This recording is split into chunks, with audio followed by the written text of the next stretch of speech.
Right now, though, I'm excited to have on my first guest because we have some, kind of holiday. We've been in some holiday parties and been going to them, and we still have about a week and a half more of some, holiday parties, extending into the January also. I know my family, has ones that kind of extend into after the holidays. So it's always good to get some good nutritional tips and how we can get through all of these things. So I'm excited to have on a recognized expert chef, and that is Gerard Viverito. Okay, now I don't remember how to say it, Gerard. You said it so easily for me. Viverito. Viverito. It's like, all right. Good morning, Gerard. How are you this morning? Outstanding. How are you doing? I'm doing really good. So I heard that you have some great ideas on a healthier holiday meal. What do you think kind of goes into a healthier holiday meal? There was a ruling recently that the FDA said all trans fats need to be out of food in the next 3 years. Mm-hmm. And the worst part about this is they are allowing food producers to incorporate trans fats in their products so long as it's less than half a gram per serving. So now, what's a trans fat? Anything that says a hydrogenated, partially hydrogenated oil. Mm-hmm. Which I'm constantly saying on the show, everyone, read your labels. And when you start reading the labels, especially, you are right in this, especially in those prepackaged breads, you will find it very hard to find a bread that does not have that in it. Yeah, it keeps it soft. And you know what's even harder? Finding someone who actually eats the portion size that is recommended. Well, we all think we do, Gerard. What are you talking about? You mean when it says the portion size, bag of pretzels, and it says there's 4 in there, that doesn't mean you're supposed to eat the whole bag? Right, so then all of a sudden, next thing you know, you got 3 or 4 servings of trans fats in your body, and then all of a sudden it's not trans fat free. So that's one of the things. What kind of oils are you putting in your body? We've all heard of, olive oil is healthier.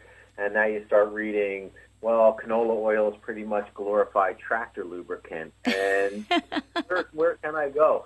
I love avocado oil. I love almond oil. There's when I did a lot of traveling for cooking, I went to Southeast Asia. I spent 6 months there, and I discovered this product, Malaysian sustainable palm oil.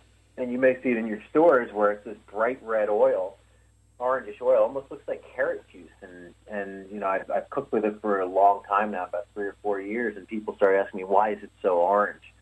I'm like, well, that's all the vitamin A, the vitamin E. You may have heard of tocotrienol to help with stress reduction and stroke reduction and circulation. It's great for the skin, great for the eyes, gives your food this rich, buttery taste without using butter. So a lot of baking companies are now switching to that to get away from trans fat, since it's trans fat free. Mm-hmm.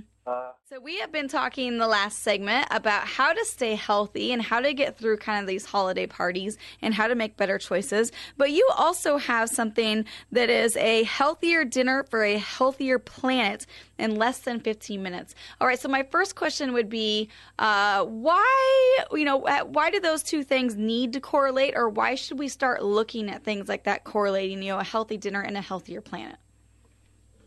Well, because so many of our choices when it comes to food usually have to do with, the environment in which they're grown, how much energy in, energy out, especially in Portland, Oregon.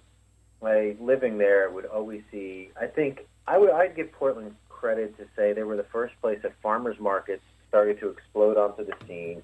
People really were starting to get in touch with their food. People cared about the environment. Where I lived in Hollywood, you could drive up and down the street and you would see edible landscapes. So what are you taking out of the land and what are you putting back into it? For example, a healthy bird. If you're going to cook a bird, a turkey or a goose or a chicken or something for Thanksgiving, was it raised on organic feed? That's good for you. But also think about the feed that was grown for that bird. It was less taxing on the planet. There were less fungicides, herbicides, pesticides. Healthier food equals a healthier planet. It's easier for you to digest. It'll make you have smarter food choices. You'll be more full, so you're going to eat less empty calories later on in the day. It really makes a difference. What kind of oil are you using? Is it some commodity corn grown in Nebraska, on some surplus subsidy, which is then pressed into oil because they can't get rid of it?